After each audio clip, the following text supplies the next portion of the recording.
whenever you get to, let's just go with number one in the first place.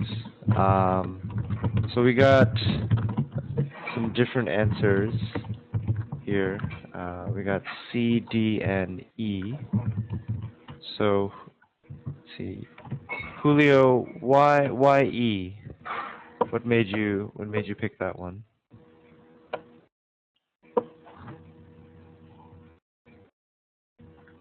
And Olivia, that's fine. Okay. But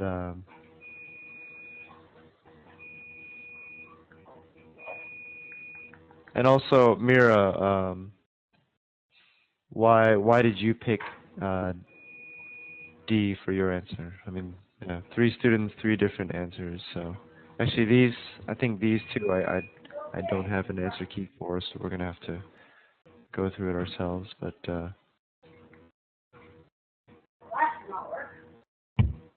and while they're typing, Olivia, why don't you say you picked C? I believe. Why did you go with C?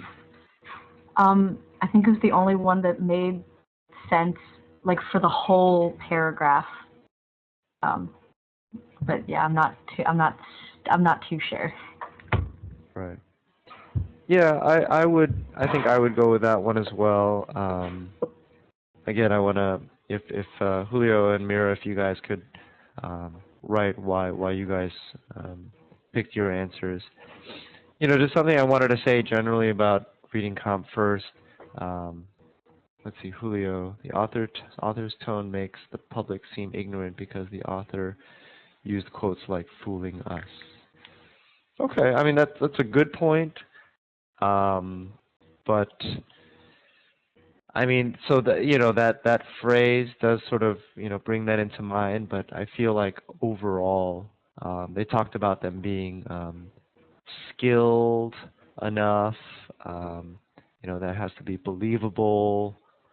Um, so I mean, it seems like it's not all negative. I guess I would say that they they're not like overly praising it, but they're not saying like, oh, this is the worst thing in the world either. And you'll see that in a lot of these types of questions. I mean, they tend to go kind of right down the middle. They don't they usually don't like to be too extreme one way or the other. Like if it's about Shakespeare, like, oh, he's the worst writer in the world, he's the best writer in the world. They'll talk about the positives and negatives and usually kind of stick to the middle. Um, but what I wanted to say overall about reading comp is that I like to read the questions first for a particular passage and then go back to the passage.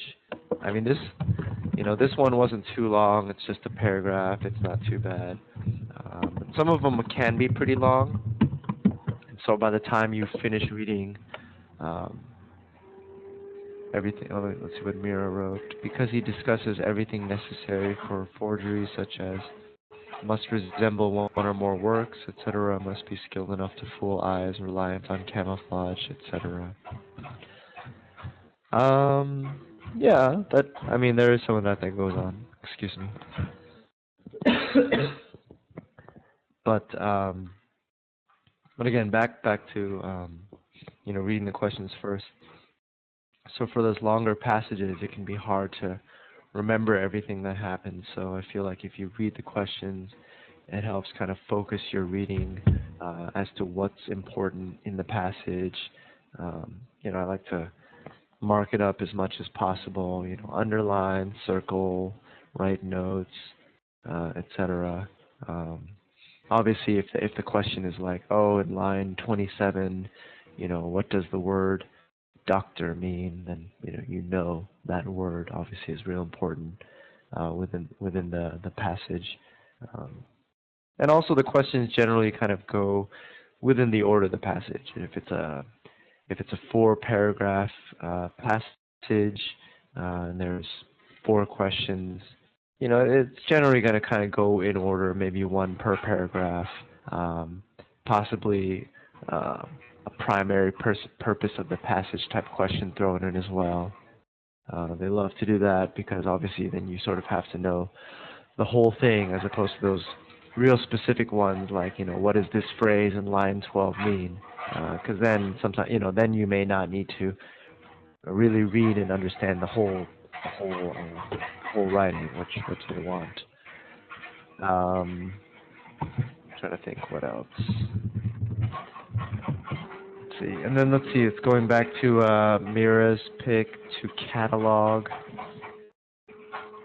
Again, the author does mention some of the things that forgers need to do, but I feel like if you look at the paragraph overall, I agree with you, Mira. I mean, definitely parts of it are sort of list-like, but I, I guess I would still say overall, I feel like, and a lot of the primary purpose again is that they like to go right down the middle, like I mean, a generic answer for me for almost any passage would be, discuss the pros and cons of, subject X.